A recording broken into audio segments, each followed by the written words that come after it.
नमस्कार दर्शक बंधु, आपण मैंने जानते कि मात्र गोटे दिन मात्र किछि मुहूर्त पाई श्वास रोकी यदि आपण ईश्वर नाम नियंती तेबे आपण जीवन में एपरि चमत्कार घटिपारे जहाँ आपण केबे कल्पना मध्य करिनथिबे।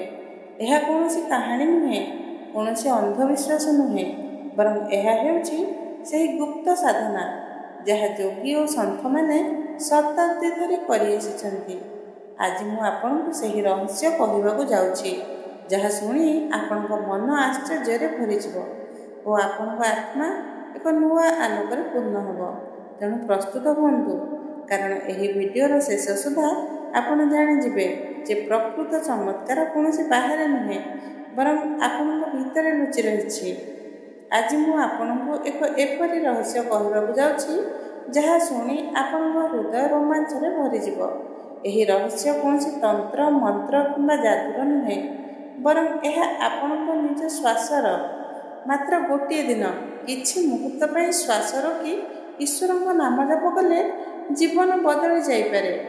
यह कौनसी कल्पना नुहे, बरं एक अद्भुत अनुभव जहाँ शताब्दी धरी ऋषि और सन्थ मैंने कर देखाइछन्ति। आज सेही ज्ञान आपनक सम्मुखरे प्रकाश पाइब। जेतेबेले श्वास रुके मन मध्य रुकी जाए, जेतेबेले मन रुके तेबे ईश्वर नाम 1000 गुण अधिक प्रभावशाली हुए। यह ही कारण योगी मैंने सब बेले कहते जे नाम जप ताहा ही प्रकृत फल दिए, जेतेबेले मन और श्वास उभय एकाग्र हुअन्ति। एही रहस्य साधारण लोकंक ठारू लुचि रहिथिला, किंतु एबे एहाकु जानिबार समय आसीछि। पद्धति बहुत सरल। एक शांत स्थान रे बसंतु, मेरुदंड सीधा रखंतु, गभीर श्वास नियंतु और धीरे धीरे रोकी दियंतु। एबे आखि बंद करंतु और मनरे ईश्वर नाम जप करंतु। राम, शिव, कृष्ण किंबा जेउ नाम आपनक इष्ट हेउ। जेते समय पर्यंत आराम श्वास रोकी पारिबे सेते समय नाम जप करंतु। जेतेबेले श्वास भारी लागिब धीरे धीरे छाड़ दियंतु, पुणी श्वास नियंतु और एही प्रक्रिया पुनरावृत्ति करंतु। ध्यान रखंतु, श्वास रोकिबारे जोर जबरदस्ती करंतु नाही। आरंभ रे 10 रु 15 सेकेंड ही यथेष्ट। धीरे धीरे अभ्यास सहित एही समय बढ़िब। प्रत्येक थर जेतेबेले आपण श्वास रोकी नाम जप करिवे आपनक भीतर एक अनुपम शक्ति अनुभव हेब। आपनकु लागिब जेमिति भीतरर कोलाहल शांत हेउछि और एक गभीर आलोक आपनकु घेरी रहिछि। लाभ असंख्य, मनरे स्थिरता आसे, चिंता भय और नकारात्मक शक्ति दूर हुए, ध्यान और स्मरण शक्ति बढ़े, आत्मविश्वास और सकारात्मकतार संचार हुए। किंतु सबुठार बड़ लाभ हेउछि आपनकु ईश्वर साक्षात्कार भली अनुभव हेब। यह ही सेही अनुभव जहाकु लोके चमत्कार कहती। एक छोट कहानी मध्य शुणुंतु। जड़े साधु पाखकु तांका शिष्य आसी कहले, गुरुदेव मु प्रतिदिन नाम जप करुछि, तथापि मन भ्रमुछि, ध्यान लागुनाही। साधु हसी देई कहले, आज मात्र थरे श्वास रोकी नाम जप कर। शिष्य सेहीपरि गले। किछि मुहूर्त मध्यरे तांको भितरु एपरि शांति और ज्योतिर अनुभव ହେଲା जे तांको आखि छळ छळ होइगला। से कहले, गुरुदेव यह तो सतर चमत्कार। साधु उत्तर देले, जेतेबेले श्वास और मन उभय थमी जाए तेबे नामर प्रभाव 1000 गुण बढ़ी जाए। यह ही प्रकृत चमत्कार। एही साधना को मात्र गोटे दिन करंतु, सकाळे किंबा संध्यारे जेतेबेले परिवेश शांत थाए बसी एहार अभ्यास करंतु। आपण देखिबे जे आपणक भितरे अशांति, दुख और भय धीरे धीरे मिटिजिव। सांग माने, आपण केबे भाबिछन्ति कि श्वास ही जीवनर आधार और जदि आमे एही श्वास को नियंत्रण करूँ तेबे आपणक भितरे एक नुआ शक्ति, एक नुआ आलोक, एक नुआ आत्मविश्वास जन्म नेब।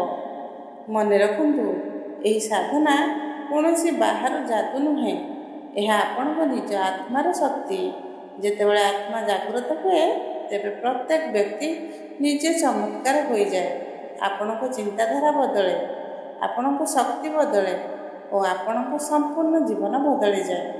ମାତ୍ର ଗୋଟିଏ ଦିନ ଏହି ସାଧନା କରନ୍ତୁ ଓ ନିଜେ ଅନୁଭବ କରନ୍ତୁ।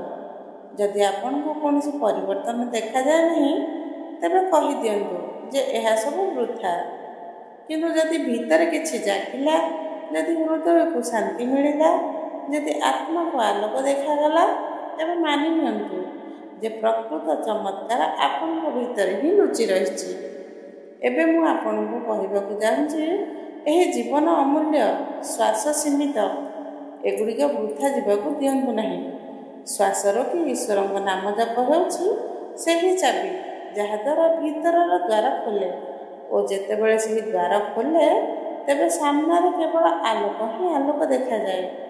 ତେଣୁ ଆଜି ହିଁ ନିଷ୍ପତ୍ତି ନିଅନ୍ତୁ, ମାତ୍ର ଗୋଟିଏ ଦିନ ଏହି ସାଧନା କରିବେ, ମାତ୍ର ଗୋଟିଏ ଦିନ ଶ୍ୱାସ ରୋକି ଈଶ୍ୱରଙ୍କ ନାମ ଜପ କରିବେ।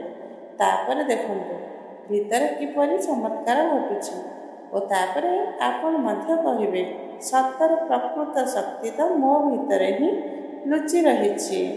ସାଙ୍ଗମାନେ, ଆଜି ଆପଣ ଏକ ଅମୂଲ୍ୟ ରହସ୍ୟ ଜାଣିଲେ। ଏବେ ସମୟ ଆପଣଙ୍କ ଭିତରର ଶକ୍ତିକୁ ଜାଗ୍ରତ କରିବାର। ମାତ୍ର ଗୋଟିଏ ଦିନ ଶ୍ୱାସ ରୋକି ଈଶ୍ୱରଙ୍କ ନାମ ଜପ କରନ୍ତୁ। ଦେଖିବେ ଆପଣଙ୍କ ଜୀବନରେ ଏକ ନୂଆ ଆଲୋକ ଜଳି ଉଠିବ। ଏହି ସାଧନା ଆପଣଙ୍କୁ ନିଜର ପ୍ରକୃତ ଶକ୍ତି ଦେଖାଇବ। ତେଣୁ ଆଜି ହିଁ ଆରମ୍ଭ କରନ୍ତୁ। ଆସନ୍ତୁ ଏହି ଚମତ୍କାରକୁ ନିଜେ ଅନୁଭବ କରି ଜୀବନକୁ ବଦଳାଇ ଦିଅନ୍ତୁ। ଆଲୋକରେ ଚାଲନ୍ତୁ, ଶାନ୍ତିରେ ରୁହନ୍ତୁ। ଆପଣଙ୍କ ଜୀବନ ଏକ ଚମତ୍କାର ହେଉ। ଏହି ଭିଡ଼ିଓ ପସନ୍ଦ ହେଲେ ଲାଇକ୍ କରନ୍ତୁ, ସେୟାର କରନ୍ତୁ ଓ ଚ୍ୟାନେଲକୁ ସବସ୍କ୍ରାଇବ୍ କରନ୍ତୁ। ଆଉ କମେଣ୍ଟ ବକ୍ସରେ ଜୟ ଶ୍ରୀରାମ ନିଶ୍ଚୟ ଲେଖନ୍ତୁ। ଆସନ୍ତୁ ଏହି ଜ୍ଞାନକୁ ସମସ୍ତଙ୍କ ପାଖରେ ପହଞ୍ଚାଇ ଜୀବନକୁ ଆଲୋକିତ କରିବା। ରହୁଛି, ଜୟ ଶ୍ରୀରାମ।